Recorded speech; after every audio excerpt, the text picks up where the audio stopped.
فرمایا ولا تنابزوا بالالقاب، اور ایک دوسرے کے برے نام نہ رکھو۔ عبداللہ ابن عباس رضی اللہ عنہما فرماتے ہیں کہ کسی مسلمان کو کتا کہنا، گدھا کہنا، سور کہنا یا اس طرح کوئی بھی نام یہ مناسب نہیں ہے۔ کوئی کسی بھی سطح پر ہو، خواہ وہ اقتدار میں ہے یا وہ کسی جیسے امیگریشن والے کرتے ہیں، دوسرے ممالک میں جاتے ہیں تو غریب ممالک سے آئے ہوئے جو مسلمان ہیں ان کے ساتھ بڑی بدتمیزی بھی کرتے ہیں بعض اوقات۔ وہ تو ظاہر ہے ہمارے لوگ اہل زبان نہیں ہیں، ان کے ساتھ وہ تکلم کرنا، ان کی بات کو سمجھنا ان کے لیے مشکل ہوتا ہے، وغیرہ وہ بہت کچھ کہہ دیتے ہیں۔ تو یہ تعلیمات اسلامیہ کے خلاف ہے کہ کسی مسلمان کو اس طرح کے الفاظ بولے جائیں۔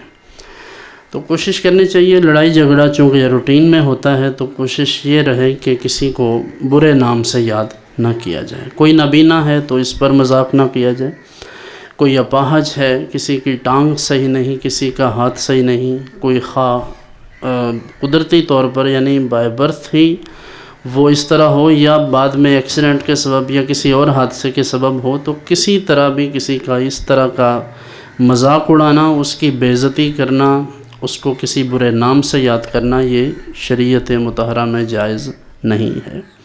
اس لیے اپنی عملی زندگی میں یہ کوشش فرمائیں کہ کسی بھی مسلمان کے ساتھ اس طرح برے نام سے اس کو نہ پکارا جائے۔